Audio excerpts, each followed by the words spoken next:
नरक में गिराने वाले पापों का संक्षिप्त परिचय। सनत कुमार जी कहते हैं, व्यास जी, जो पाप परायण जीव महानरक के अधिकारी हैं, उनका संक्षेप में परिचय दिया जाता है। सावधान होकर सुनो। पर स्त्री को प्राप्त करने का संकल्प, पराये धन को अपहरण करने की इच्छा, चित्त के द्वारा अनिष्ट चिंतन तथा न करने योग्य कर्म में प्रवृत्त होने का दुराग्रह, ये 4 प्रकार के मानसिक पाप कर्म हैं। असंगत प्रलाप, बेसिर पैर की बातें, असत्य भाषण, अप्रिय बोलना और पीठ पीछे चुगली खाना, ये 4 वाचिक वाणी द्वारा होने वाले पाप कर्म हैं।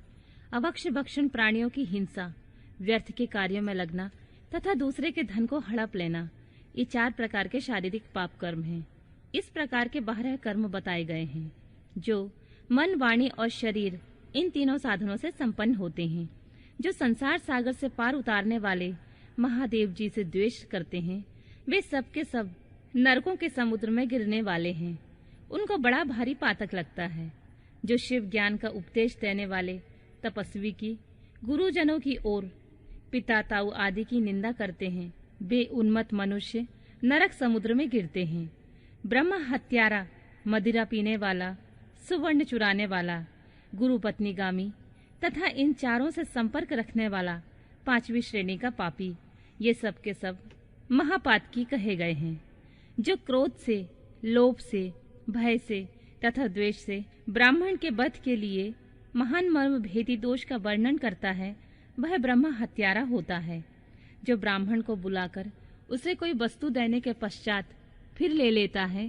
तथा जो निर्दोष पुरुष पर दोषारोपण करता है, वह मनुष्य भी ब्रह्म हत्यारा होता है। जो भरी सभा में उदासीन भाव से बैठे हुए श्रेष्ठ द्विजों को अपनी विद्या के अभिमान से अपमानित करके उसे निस्तेज कर देता है, उसे ब्रह्म हत्यारा कहा गया है।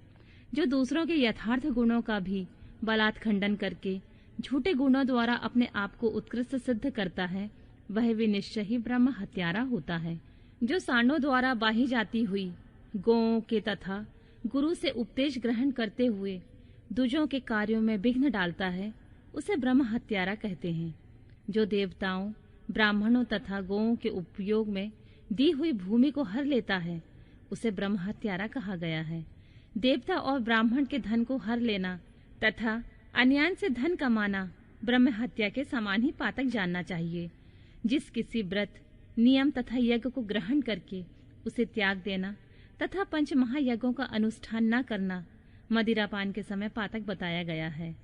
पिता और माता को त्याग देना, झूठी गवाही देना, ब्राह्मण से झूठा वादा करना, शिव भक्तों को मांस खिलाना और अभक्ष्य वस्तुओं का भक्षण करना ब्रह्म हत्या के तुल्य कहा गया है। वन में निरापराध प्राणियों का वध कराना भी ब्रह्म हत्या के ही तुल्य है।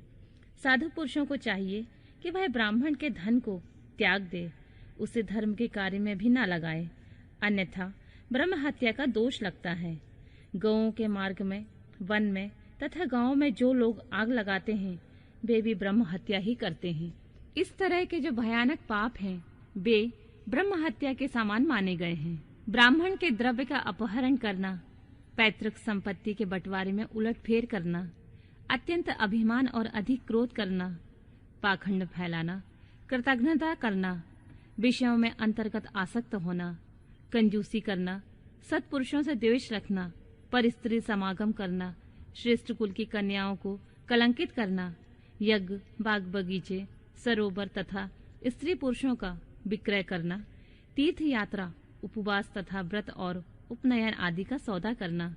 स्त्री के धन से जीविका चलाना, स्त्रियों के अत्यंत वशीभूत होना, स्त्रियों की रक्षा न करना और छल से पराई स्त्री का सेवन करना, ब्रह्मचर्य आदि व्रतों का त्याग देना, दूसरों के आचार का सेवन करना,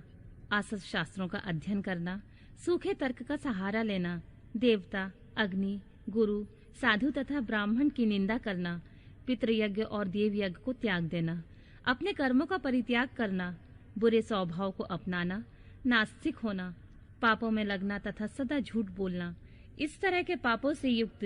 स्त्री पुरुषों को उपपातकी कहा गया है। जो मनुष्य गौओं, ब्राह्मण कन्याओं, स्वामी, मित्र तथा तपस्वी महात्माओं के कार्य को नष्ट कर देते हैं, वे नरकगामी माने गए हैं। जो ब्राह्मणों को दुख देते हैं, उन्हें मारने के लिए शस्त्र उठाते हैं, जो द्विज होकर शूद्रों की सेवा करते हैं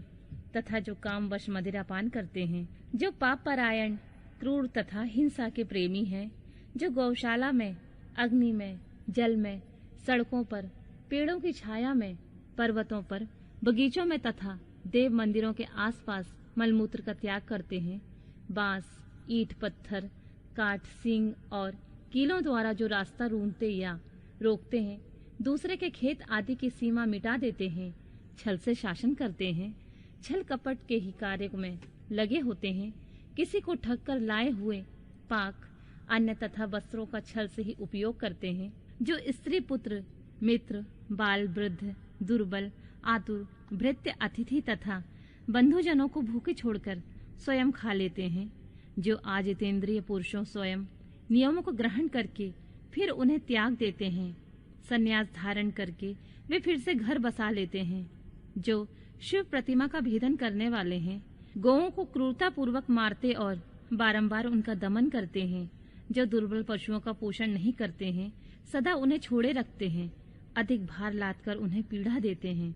तथा सहन न होने पर भी बलपूर्वक उन्हें हल या गाड़ी में जोतते हैं अथवा उनसे असहा बोझ खिंचवाते हैं, जो उन पशुओं को खिलाए बिना ही भार ढोने या हल खींचने के काम में जोत देते हैं, बंधे हुए भूखे पशुओं को चरने के लिए नहीं छोड़ते हैं, जो भार से घायल, रोग से पीड़ित और भूख से आतुर गाय बैलों का यत्नपूर्वक पालन नहीं करते हैं, वे सब के सब गौ हत्यारे तथा नरकगामी माने गए हैं,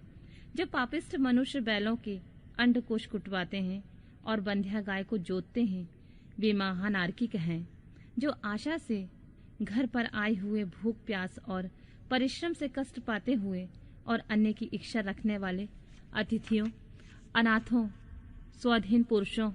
दीन, बाल, वृद्ध, दुर्बल और रोगियों पर कृपा नहीं करते हैं, वे मूढ़ नरक के समुद्र में गिरते हैं। मनुष्य जब मरता है तब उसका कमाया हुआ धन घर में ही रह जाता है, भाई बंधु भी शमशान तक जाकर लौट आते हैं, केवल उसके किए हुए पाप और पुण्य ही परलोक के पथ पर जाने वाले उस जीव के साथ जाते हैं, जो औचित्य की सीमा को लांघकर मनमाना कर वसूल करता है तथा दूसरों को दंड देने में रुचि रखता है, वह राजा नरक में पकाया जाता है। जिस राजा के राज्य में प्रजा घूसखोरों अपनी रुचि के अनुसार कम दाम देकर अधिक कीमत का माल लेने वाले अधिकारियों तथा चोर डाकुओं से अधिक सताई जाती है, वह राजा भी नरकों में पकाया जाता है। पराई स्त्रियों के साथ व्यभिचार और चोरी करने वाले प्रचंड पुरुषों से जो पाप लगता है, वह पर स्त्रीगामी राजा को भी लगता है। जो साधु को चोर और चोर को साधु समझता है तथा बिना विचारे ही निरपराध को प्राण दंड देता है, वह राजा नरक में पड़ता है। जिस किसी पराये द्रव्य को सरसों बराबर भी चुरा लेने पर मनुष्य नरकों में गिरते हैं, इसमें संशय नहीं है। इस तरह के पापों से युक्त मनुष्य मरने के पश्चात यातना भोगने के लिए न्यूतन शरीर पाता है, जिसमें संपूर्ण आकार अभिव्यक्त रहते हैं। इसलिए किए हुए पाप का प्रायश्चित कर लेना चाहिए, अन्यथा 100 करोड़ कल्पों में भी बिना भोगे हुए पाप का नाश नहीं हो सकता। जो मन, वाणी तथा शरीर द्वारा स्वयं पाप करता, दूसरों से कराता तथा किसी के दुष्कर्म का अनुमोदन करता है, उसके लिए पाप गति ही फल है।